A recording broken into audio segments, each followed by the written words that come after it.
Hello aspirants, so in today's class we are going to take the topic of 5 year plans. ये काफी important topic है with respect to prelims में काफी बार 5 year plan से हमको question देखने को मिलते हैं. We will try to make it in a very easiest format जो आपके लिए काम का हो. क्या हुआ था, कब हुआ था, एक टाइमलाइन के हिसाब से we will try to समझेंगे हम लोग. ठीक है, चलिए स्टार्ट करते हैं फिर आज को. सबसे पहले आपको पता होना चाहिए कि जो 5 year प्लान का जेनेसिस है वो हमारे यहाँ आजादी के पहले, that is before 1947, Bombay plan के थ्रू आया. किसके थ्रू आया था? बॉम्बे प्लान. अब ये बॉम्बे प्लान कब आया था? तो दिस पर्टिकुलर प्लान केम इन 1944, 1944 में ये प्लान को लाया गया था. और हमारे आजादी के जो फ्रीडम फाइटर्स थे उनमें से बिजनेसमैन जो हुआ करते थे उन्होंने इस प्लान को प्रपोज किया था और उनके नाम थे सर पुरुषोत्तम दास ठाकुरदास, JRD टाटा. यस, टाटा के जो टाटा स्टील्स के जो ओनर थे आपके रतन टाटा, उनके फोरफादर हुआ करते थे. And JD Birla. these were the people who proposed this plan, and this plan was a plan of economic development of India. किसके लिए था ये? a plan for economic development of India. मतलब भारत को कैसे हम विकसित करें इकोनॉमिकली, भारत को कैसे वापस से हम मजबूत करें, इसलिए इस प्लान को उन्होंने प्रपोज किया था. Now we will talk about आजादी के बाद क्या 5 year प्लान्स हमारे देश में आए और हमको क्या देखने को मिला. सो 5 year plans, the planning commission, जो 5 year प्लान्स आते थे ना इंडिया में, 5 year का प्लान का मतलब है एक 5 साल में भारत को कहां हम देखते हैं, आने वाले 5 साल में हम क्या करने वाले हैं, किस फील्ड पे ज्यादा एम्फेसाइज करेगा हमारा कंट्री. सो ये आपको देखने को मिलेगा. हमारा देश जैसे जैसे 5 year प्लान में हम आगे बढ़ेंगे तो हर 5 year प्लान उस टाइम के रूरल डेवलपमेंट, अर्बन डेवलपमेंट और करंट सिनेरियो के हिसाब से डेवलप किया गया था. तो सबसे पहले अगर 5 year प्लान की बात की जाए तो let us make a timeline इसके लिए. तो इसमें सबसे पहला होगा आपका क्या? First 5 year plan. क्या होगा? First 5 year plan. तो इस पे क्या हुआ था, कब आया ये प्लान, पहला क्वेश्चन बनता है. तो ये 1951 से 56 के बीच का प्लान था. KN राज ने इसको लाया था, आपको ये भी पता होना चाहिए. और इस टाइम में आपको पता है हमारा जो पूरा इकोनॉमी था that was a very rural economy. और रूरल इकोनॉमी जब मैं बोलता हूं तो उसका मतलब है कि हम एग्रीकल्चर बेस्ड कंट्री थे. सो this particular time this 5 year plan gave a very great emphasis on stress on agriculture को कैसे डेवलप किया जाए, कैसे सेल्फ सफिशिएंसी की ओर जाया जाए, हमारी कंट्री की को लेके जाया जाए. मतलब हम जितना उपज कर पा रहे हैं, the food grain production in our country should be sufficient for our self. We should be self sufficient. तो ये क्या हो गया इसका? स्ट्रेस ऑन एग्रीकल्चर लिख सकते हैं.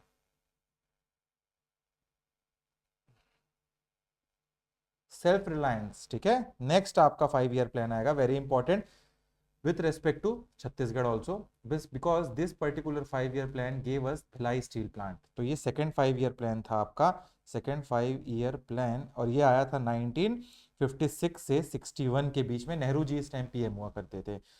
अब इस टाइम एग्रीकल्चर पे तो एक एम्फेसाइज हो गया, अभी हमारे यहाँ इंडस्ट्रीज कम थी. तो यहाँ पे इस पर्टिकुलर प्लान को पहले बोला क्या जाता है, तो नेहरू जी PM थे और महालबुनिस एक थे इकोनॉमिस्ट, इन दोनों ने मिलकर इस प्लान को बनाया था. तो इसका नाम था नेहरू महालबुनिस मॉडल.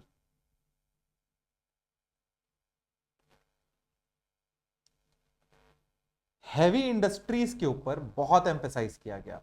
पहले 7% का हमको इनपुट मिलता था, उससे 11% तक पहुंच गया उससे इंडस्ट्रियलाइजेशन में. मतलब 7% ऑफ द GDP दे रहे थे हम, और 11% यहाँ पे GDP का पैसा हमने हैवी इंडस्ट्रीज पे लगाया. तो इसी पे हमको भिलाई स्टील प्लांट भी देखने को मिलता है, यहीं पे लगाया गया था. इसी 5 year प्लान के अंतर्गत अंडर 11% हो गया. ठीक है, GDP का. नेक्स्ट यू कैन से हम बाहर से इंपोर्ट ना करके अब सेल्फ रिलायंस की ओर बढ़ें, इसलिए इंडस्ट्रियलाइजेशन को, मैन्युफैक्चरिंग को बढ़ाया गया. So this there was emphasis on self reliance. और क्यूमुलेटिवली अगर मैं बात करूं तो इसको हम लोग बोल सकते हैं एन इंडस्ट्री ड्रिवन ग्रोथ की ओर हमने अप्रोच लिया.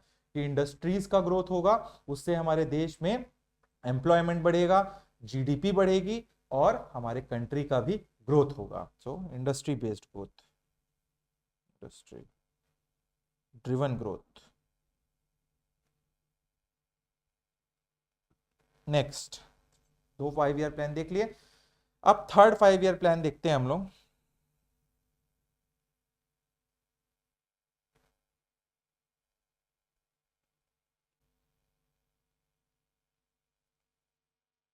Just a second.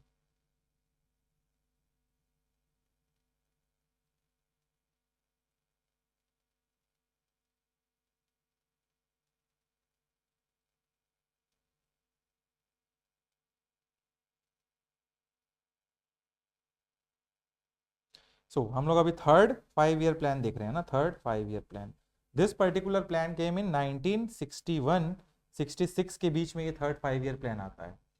अभी एक 5 ईयर प्लान में इंडस्ट्रीज पे एम्फेसाइज कर लिए, एक पे एग्रीकल्चर पे एम्फेसाइज किए। अब ये एक बैलेंस्ड प्लान होगा, इसमें हम इंडस्ट्रीज एंड एग्रीकल्चर दोनों को इक्वली ग्रो करेंगे सेल्फ सफिशिएंट इकोनॉमी बनाने के लिए। क्या हो गया, balance growth for industry and agriculture, ठीक है। और क्या बोला मैंने, सेल्फ सफिशिएंट इकोनॉमी बनाने के लिए। तो सेल्फ सफिशिएंसी की ओर यहां भी बढ़े, self sustaining, sorry self sufficiency, यहां पे सेल्फ सस्टेनिंग इकोनॉमी बनाने के लिए। और इसी टाइम पे आपको पता होना चाहिए third 5 year plan was the time जब भारत ने पहली बार international monetary fund that is IMF से लोन लिया। तो अगर क्वेश्चन आता है कि फर्स्ट टाइम हमने कब बोरो किया, तो फर्स्ट टाइम हमने थर्ड 5 ईयर प्लान के टाइम पे ही आईएमएफ से लोन बोरो किया था, that you have to understand. इस पर्टिकुलर टाइम पहली बार भारत देश ने अपनी रुपी को डीवैल्यू किया था 1966 में। क्यों डीवैल्यू करते हैं हम, हमारी करेंसी कहीं स्ट्रांग हो जाए विथ रिस्पेक्ट टू डॉलर, तब हमारा क्या होगा, एक्सपोर्ट कम हो जाएगा। अब हमको क्या है, सेल्फ सस्टेनिंग इकोनॉमी बनाना था। सस्टेन कैसे करेंगे, जब एक्सपोर्ट बढ़ेगा तो और हमारे यहाँ इंडस्ट्रियलाइजेशन बढ़ेगा। तो this was the time our economist thought that कि we should devalue our currency, मतलब हम अपनी करेंसी को वीक करें। और यहाँ पे हमने अपने फॉरेक्स बेचे और डिवैल्यू करी अपनी करेंसी को। तो this was the first time when we did that, rupee. ये जो मैं लिख रहा हूं बहुत अच्छे से इसको लिख लो, इसको रिवाइज कर लेना, it is more than enough, कहीं नहीं जाना पड़ेगा आपको देखने के लिए। 1966 ये plan was a failed plan. क्यों, क्योंकि आपको पता है इस टाइम चाइना इंडिया का वॉर हो गया, तो war failed this particular plan. हम इस प्लान को अच्छे से नहीं क्या कर पाए, इंप्लीमेंट कर पाए, तो वॉर फेल्ड प्लान भी बोला जाता है इसको। Now here comes a very tragic time in the history of India. The first prime minister of India, that is Jawaharlal Nehru, died, and the second prime minister of India, Lal Bahadur Shastri, also died in the coming 3 years after, in this particular time only. मतलब ये 1962 से लेके 66 जो sorry 66 से लेके 67 का time जो था, इस टाइम पे आपको पहले तो नेहरू जी 1963 के आसपास 62 में खत्म हो गए, फिर बहादुर जी आते हैं और ताशकंद में एक मिस्टीरियस टाइप से उनकी भी डेथ हो जाती है। So here comes the death of, यहाँ पे हो जाता है death of Nehru and Lal Bahadur Shastri.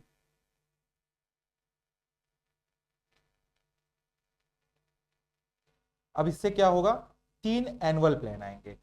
अब जब एनुअल प्लान या प्लान हॉलीडे भी बोला जाता है उसको, कब बोला जाता है, जब हम 5 ईयर प्लान्स नहीं ला पा रहे हैं। रीजन बिंग कोई पॉलिटिकल टर्मोइल चल रहा हो, वॉर चल रहा हो, रीजन कुछ भी हो सकता है, बट 5 ईयर प्लान इसलिए नहीं आ पाए, तो उस ईयर को प्लान, उस पर्टिकुलर ड्यूरेशन को प्लान हॉलीडे बोला जाता है, क्योंकि कोई प्लान नहीं था। बट वहां पे एनुअल प्लान्स आते हैं कि साल में क्या करना है बजट के साथ। तो यहाँ पे लगातार 3 एनुअल प्लान आए, क्या है, 3 एनुअल प्लान्स आए हमारे देश में।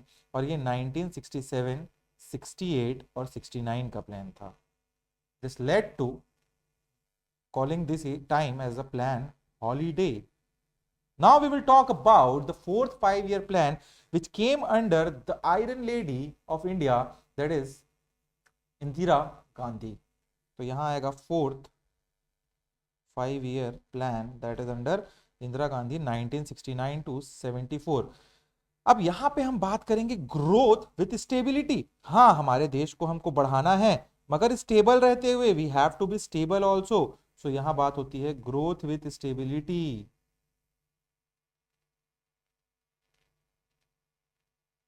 एजुकेशन के ऊपर एम्फेसाइज, एम्प्लॉयमेंट के ऊपर, अंडर प्रिविलेज लोगों को और वीकर सेक्शन ऑफ सोसाइटी के अपलिफ्टमेंट के लिए इस प्लान को लाया गया, उनकी एजुकेशन को बढ़ाना, उनको एम्प्लॉयमेंट। तो क्या मैंने बोला, अंडर प्रिविलेज्ड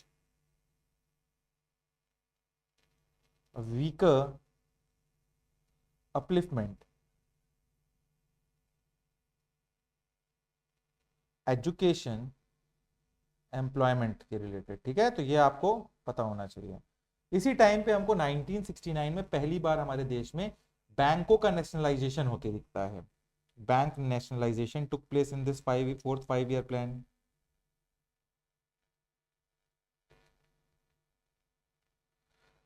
प्रीवी पर्स का एबॉलिशन हुआ। प्रीवी पर्स क्या था, जो रियासतें थी, जो महाराजा हमारे देश के साथ जुड़े, उनके साथ ऐसा था, उनको गवर्नमेंट ऑफ इंडिया, क्योंकि वो इंडिया के साथ जुड़े हैं, उनको एक अमाउंट ऑफ पेंशन टाइप का एक पैसा दिया करते थे। उसको यहाँ इंदिरा गांधी ने बंद कर दिया, क्योंकि वो बहुत लोड दे रहा था हमारे ट्रेजरी पे गवर्नमेंट ऑफ इंडिया के। तो यहाँ पे प्रीवी पर्स का भी एबॉलिशन हुआ।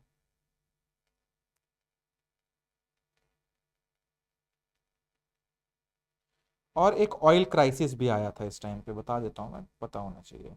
मतलब भारत में पेट्रोल डीजल की कमी आ गई थी, एंड द टाइम वाज जब शाम मानेकशॉ के साथ मिलकर इंदिरा गांधी ने बांग्लादेश को आजाद करवाया और पाकिस्तान के 2 टुकड़े किए, हैविंग 92,000 प्रिजनर ऑफ वॉर। आज तक के इतिहास का सबसे बड़ा हार है किसी कंट्री का, जो इंदिरा गांधी जी के टाइम हुआ, और वो वॉर था 1972 का, 71 का वॉर। तो ये 5 ईयर प्लान टर्मोइल में चलता रहा, थोड़ा सा ऊपर नीचे होता रहा, और हम पहुंच जाएंगे 5वें 5 ईयर प्लान पे। तो वे 5th 5 ईयर प्लान समझ आ रहा है बहुत अच्छे से कि नहीं आ रहा है आप लोगों को? I have made this very comprehensive. So जो 5th 5 ईयर प्लान था वो 74 से 79 तक के लिए आता है, बट यहां पे इंदिरा गांधी जी की गवर्नमेंट गिर जाती है ड्यू टू जेपी आंदोलन। जेपी आंदोलन की वजह से और जनता दल की गवर्नमेंट आ जाती है इंडिया में। So this particular 5 year plan was implemented, but break कर दिया गया 1977 में इसको। So this was cut by Janata government 19 till 1977 लिख सकते हैं आप, 1977 कट बाय जनता गवर्नमेंट। यही इमरजेंसी इमरजेंसी लग जाती है, पूरा देश का ऊपर नीचे माहौल हो जाता है। तो जब ये 5 ईयर प्लान आया था तो ग्रोथ फॉर सोशल जस्टिस की बात की गई इसमें, ग्रोथ फॉर सोशल जस्टिस।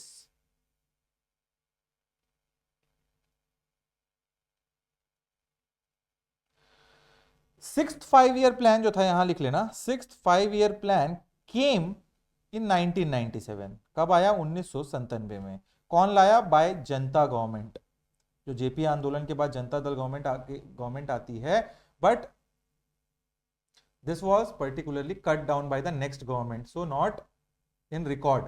लाया जरूर गया था, बट यहां लिख लीजिए, इसीलिए उसको वहां नहीं लिखा रहा हूं मैं, बट यहां लिख लीजिए बट कट डाउन, क्योंकि ये गवर्नमेंट तुरंत गिर गई थी 1-2 साल में, और ये इंप्लीमेंट भी नहीं हो गया था। दूसरा गवर्नमेंट फिर आती है इंदिरा गांधी जी, और नेक्स्ट गवर्नमेंट इसको नहीं कट करता, तो सो नॉट इन रिकॉर्ड आप बोल सकते हो। आया बट रिकॉर्डेड नहीं है ये, ठीक है। नेक्स्ट फिर 1979 और 80 का टाइम आता है, और ये प्लान हॉलीडे होता है। फिर 2 साल के लिए एनुअल प्लान आएंगे बस, ठीक है, प्लान हॉलीडे 2 साल के लिए। फिर आपका आता है एक रोलिंग प्लान।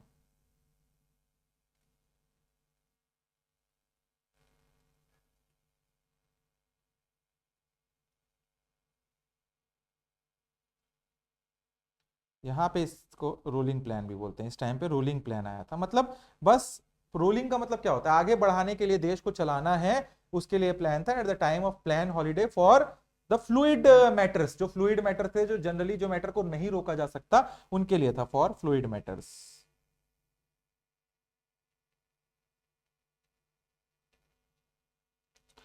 ये 6th ईयर प्लान को नेक्स्ट जो मैं लिखाऊंगा उससे कंफ्यूज मत होना, ये रिकॉर्ड में नहीं था, बस इसीलिए मैंने इधर अंदर लिखा है कि आया बट रिकॉर्डेड नहीं। अब आएगा actual 6th year 5 year plan. 5th आया, 5th के बाद क्या हुआ? 2 प्लान हॉलीडे आ गए, जिसको रोलिंग प्लान बोला मैंने। और ये 6th प्लान आया बट वो इंप्लीमेंट नहीं हो पाया, तो इसलिए उसको हम लोग नोट नहीं करते हैं, ठीक है। बट ऐसा आया था, आपको हिस्ट्री में चीजें पता होनी चाहिए, हिस्ट्री हमको अच्छे से पता होनी चाहिए। Now comes the 6th 5 year plan 1980 to 85। ठीक है। अब this particular plan was targeted as कि सरप्लस होना है हमको अपनी इकोनॉमी के। तो यहां क्या हुआ, एक आपको स्टोरी सुनाता हूँ। जो जो गवर्नमेंट थी, जो आपके विपक्ष में थी इंदिरा गांधी जी के टाइम, उन्होंने एक नारा दिया, इंदिरा हटाओ। तो इन्होंने ये 5 ईयर प्लान के टाइम क्या कर दिया था, उस नारे को गरीबी हटाओ, रिमूवल ऑफ पॉवर्टी करके इसको, इस पूरे प्लान को इन्होंने इस टाइम जब इलेक्शन लड़ा था तो ऐसा ही नारा था, इंदिरा हटाओ, तो यहाँ गरीबी हटाओ का नारा ले लिया इन्होंने। और उसी लिए प्लान रिमूवल ऑफ पॉवर्टी के बारे में था, चुनाव उसी के ऊपर लड़ा था इन्होंने, रिमूवल ऑफ पॉवर्टी, गरीबी हटाओ। ठीक है। 1981 नेक्स्ट, हमने लास्ट टाइम आईएमएफ का लोन कब लिया है, this was the time we have taken the IMF loan, third 5 year plan में। ठीक है, 3 बार आईएमएफ का लोन लिया हमने। अब ये सेकंड होगा, 1981 में हमने फिर से एक बार आईएमएफ का लोन लिया, इंटरनेशनल मॉनेटरी फंड का लोन। तीसरी बार फिर मैं बताऊंगा जब मनमोहन सिंह जी रहेंगे सेक्रेटरी, आपके फाइनेंस में रहेंगे, 90s में लेंगे हम, जब सब प्राइम क्राइसिस रहता है, ऑयल क्राइसिस, और हमने लिबरलाइजेशन, प्राइवेटाइजेशन, ग्लोबलाइजेशन किया था। ठीक है। So this was the end of 6th 5 year plan. Now we will move towards next 5 year plan, जो आपका 7th 5 year प्लान था। अच्छा, आपको पता होना, 7th 5 year प्लान एक ऐसा प्लान था जहां टारगेट से ऊपर अचीव कर लिया था हम लोगों ने। ये प्लान 1985-90 के टाइम पे था, और इसका फोकस था rapid growth in food grain and increasing employment.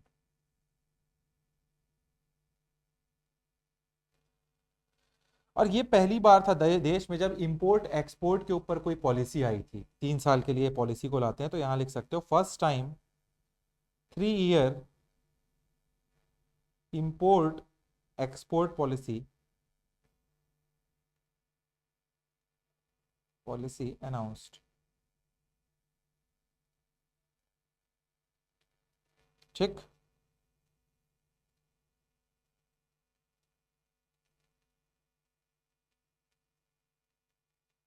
कहां तक पहुंच गए हम, 7th 5 ईयर प्लान हम लोगों ने देख लिया है। अब हमारा आएगा क्या, 8th 5 ईयर प्लान। तो ये आपका थोड़ा सा टर्मोइल का सिचुएशन, इकोनॉमिक क्राइसिस चल रहा है देश में, राजीव गांधी जी आ गए, उसके बाद उनकी भी डेथ हो गई। तो ये 1990 और 91 का टाइम रहता है, और बोल सकते हो 1991 92, ये 2 साल जो रहता है, फिर प्लान हॉलीडे। यहाँ पे कोई एक प्लान नहीं आता, ईयर एनुअल प्लान आएंगे। और आपको पता होना चाहिए इकोनॉमिक क्राइसिस का टाइम रहता है ये, इसलिए क्या प्लान लाएंगे, पैसा ही नहीं था हमारे पास, पैसा होगा तब तो प्लान होगा, प्लान कैसे करोगे जब पैसे ही नहीं होंगे। तो ये टाइम हम निकालते हैं जैसे तैसे, और इसी टाइम पे मनमोहन सिंह जी ने दिमाग लगाया। दिस वाज द टाइम जब इंडिया के पास सिर्फ 7 दिन के ऑयल इंपोर्ट के पैसे थे। इस सिचुएशन से निकलने के लिए जो हमारे मनमोहन सिंह जी थे, उन्होंने दिमाग लगाया और उन्होंने आईएमएफ का दरवाजा खटखटाया। IMF said us कि हमको अपनी जो कंट्री है उसमें लिबरलाइज करना होगा। There was a very time जब वहाँ लाइसेंस राइज का बहुत सिस्टम हुआ करता था। हमारे यहाँ कोई भी आपका ईज ऑफ डूइंग बिजनेस नहीं था, बिजनेस खोलना है, कुछ भी चीज करना है, 100 बार आपको ऑफिसर्स के साइन करवाने हैं। हमारी जो इकोनॉमी थी वो बहुत क्लोज्ड इकोनॉमी थी, लिबरलाइज नहीं थी, ग्लोबल इकोनॉमी से कनेक्टेड नहीं थी ज्यादा। तो IMF सेड आप करिए लिबरलाइजेशन, प्राइवेटाइजेशन, ग्लोबलाइजेशन, हम देंगे लोन। तो ये हुआ आपका नेक्स्ट 5 ईयर प्लान में, जो होता है आपका 8th 5 ईयर प्लान ऑफ 1992 1997। तो ये राव मनमोहन जी, दोनों राव उस टाइम पे प्रधानमंत्री थे और मनमोहन जी फाइनेंस मिनिस्टर। इसको Rao Manmohan model of liberalisation भी बोलते हैं।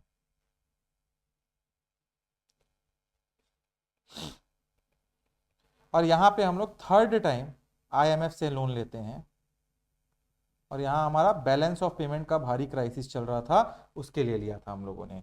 ठीक है। यहाँ पे बिग बैंग रिफॉर्म्स होते हैं हमारे देश में, एलपीजी रिफॉर्म्स जिसको मैंने अभी आप लोगों को बताया है, एलपीजी रिफॉर्म्स। डब्ल्यूटीओ के मेंबर बनते हैं हम लोग, यहाँ पे वर्ल्ड ट्रेड ऑर्गेनाइजेशन के मेंबर बन जाते हैं हम लोग 1 जनवरी 1995, याद रखिएगा, बहुत इंपॉर्टेंट डेट। ठीक है। पंचायती राज इंस्टीट्यूशन के लिए हमारे यहाँ 73rd 74th अमेंडमेंट आते हैं 1992 के, और नगर पालिका, नगर निगम, ये सब बनाया जाता है पूरा यहाँ पे पंचायती राज सिस्टम, और सेबी का भी इंस्टीट्यूशन को बनाया जाता है 95 में। तो ये टाइम में बहुत कुछ देख रहे हो हमारे देश में चेंजेस आ रहे हैं। This was the time of re-examination and reorientation of role of government. और इसी टाइम पे आपको पता होना चाहिए डिसइन्वेस्टमेंट भी स्टार्ट कर दिया गया। What is disinvestment? डिसइन्वेस्टमेंट मतलब जैसे अभी एयर इंडिया को बेचा ना सरकार ने, एलआईसी को बेच रही है, पीएसयूज को बेचना, सरकार के खुद के जो फर्म है उसको बेच के प्राइवेटाइज करना इज डिसइन्वेस्टमेंट। ठीक है, तो ये आप बोल सकते हैं, मैंने क्या बोला, re examination and reorientation of role of government. और इसके साथ ये याद रखिएगा, क्वेश्चन आ सकता है पेपर में, कब हुआ था डिसइन्वेस्टमेंट स्टार्टेड। और यहां से ना हम इंडिकेटिव प्लानिंग भी चालू कर दिए थे, मतलब private sector given substantial role in the formation of our country's economy. भी डिसइन्वेस्टमेंट किया हमने, लिबरलाइज किया, तो एक इंडिकेटिव प्लानिंग भी चालू हो गई इसी के तहत।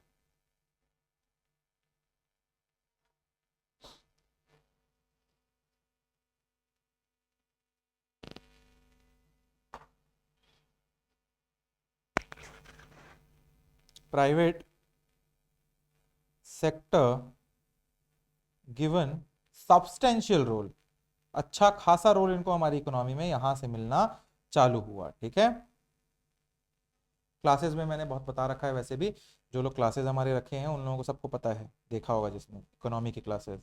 Next is 9th 5-year plan.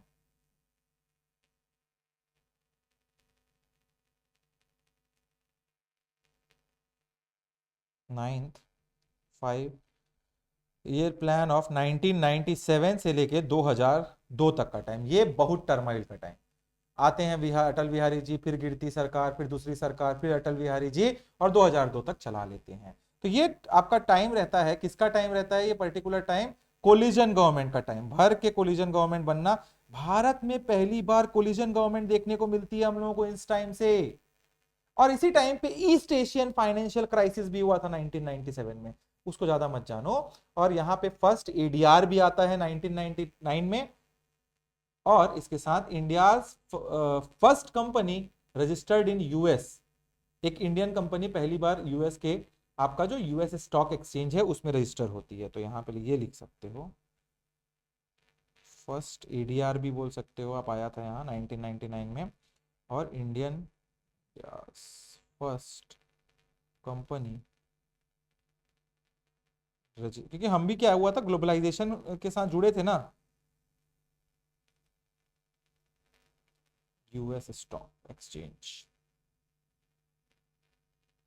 और यहां पे प्राइवेटाइजेशन ऑफ पब्लिक सेक्टर भी चालू हुआ। गेल, भेल, सेल, इस सबको प्राइवेटाइज करना यहीं से चालू हुआ था। कितनी महारत्ना कंपनीज है मेरे को सब बताएंगे? कितनी नवरत्ना, नवरत्ना का क्या होता है? नवरत्ना तो 9 ही है, ऐसा हो जाएगा। बताइए कौन कौन सी कंपनीज है, कितनी कितनी है, लिख के देना, मिनी रत्ना, महारत्ना, और सारी कंपनियों के बारे में। नेक्स्ट हम लोग बात करेंगे 10th 5-year प्लान के बारे में, जो आता है 2002 से लेके 2007 तक। मनमोहन सिंह जी की गवर्नमेंट रहती है इस टाइम पे। 8% का जीडीपी ग्रोथ रहता है, बहुत अचीवेबल नहीं लगा था, बट ये अचीव किया था हमने। The time was very turmoil, सब प्राइम क्राइसिस आया था यूएस में, ले मॉर्गन बैंक डूब गया था, पूरे देश में एक बहुत सिचुएशन खराब थी। And the only the greatest economist of India भी हमको बाहर निकाल लिया था। तो हमको ये भी पता होना चाहिए बहुत अच्छे से, वो टाइम पे हमको बहुत आसानी से, बहुत अच्छे से बाहर निकाल लिया था मनमोहन सिंह जी ने। इसी के साथ ये जो टाइम था आपका, यहाँ पे पोवर्टी रिडक्शन हुआ था। क्या हुआ था? पोवर्टी का रिडक्शन हुआ था थोड़ा सा। This particular 5-year plan reduce the poverty.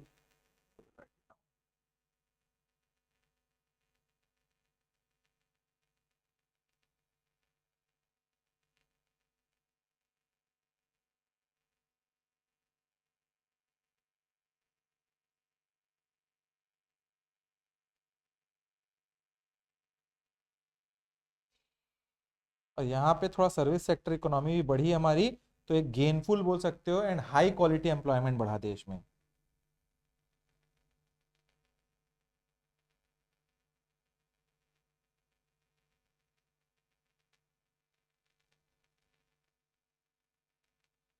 Gender gap कम हुआ, वेज रेट बढ़े।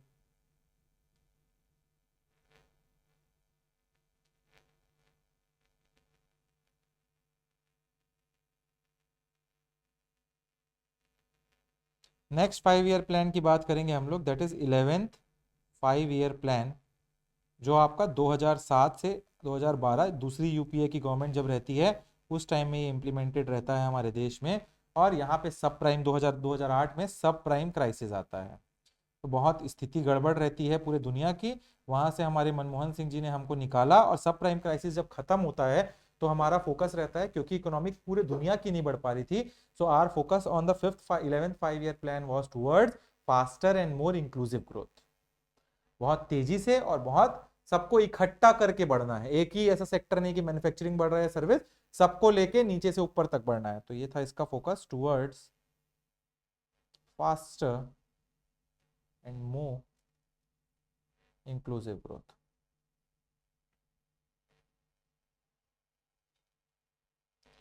Next is 12th 5 year plan. ये आपका आखिरी प्लान था, इसके बाद हमारे यहाँ बताऊंगा मैं क्या हुआ। सो इस टाइम पे जो सेकेंड यूपीए की गवर्नमेंट थी, उन्होंने faster sustainable and more inclusive growth, इसी को फॉरवर्ड बढ़ाया, बस मान के चलो, इसका टाइटल यही था। तो इसमें कुछ ज़्यादा जानने को है नहीं, फिर पूछेगा तो उसी टाइम से पूछेगा, जो हिस्टोरिकली जो चीज़ें हैं ये सब तो करेंट की हो जाएंगी। And inclusive, more inclusive growth. और फिर इसके बाद आ जाती है 2014 में मोदी जी की गवर्नमेंट, 17 तक वो इस प्लान को लेके चलते हैं, और 17 के बाद इन्होंने प्लानिंग कमीशन को एबॉलिश कर दिया और एक नया चीज बनाया जिसको बोला गया नीति आयोग। नीति आयोग, ठीक है। नीति आयोग का काम क्या है? नीति आयोग का काम आप बोल सकते हो, प्लानिंग कमीशन को रिप्लेस करके नीति आयोग के अंदर दो बॉडीज बनाई गई। एक को बोला गया टीम इंडिया हब, जिसको स्टेट और सेंटर के डिस्प्यूट, स्टेट और सेंटर को एक साथ बैठ के काम करने के लिए बनाया गया। और दूसरा था नॉलेज एंड इनोवेशन हब। ये पर्टिकुलर नीति, ये थिंक टैंक हुआ करते थे, जो सोचते थे कि क्या बनाना है देश में, पॉलिसीज क्या बनानी है, पैसे कहाँ खर्चा करना है, ये सब चीजों के बारे में सोचने के लिए यहाँ लोग हुआ करते थे।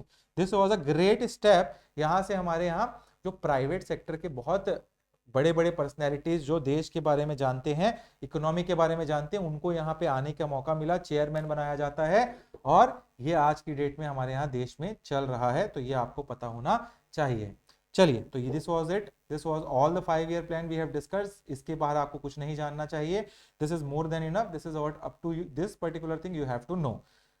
तो चलिए मिलते हैं फिर हम लोग नेक्स्ट क्लास में। कुछ भी डाउट आ रहा है तो you can contact me, DM me, comment कर सकते हो, कुछ भी लिख सकते हैं, आप लोगों को कुछ लगता है इन चीजों के बारे में। मिलते हैं नेक्स्ट क्लास में guys, till then keep studying, be happy, keep smiling, thank you for watching the classes.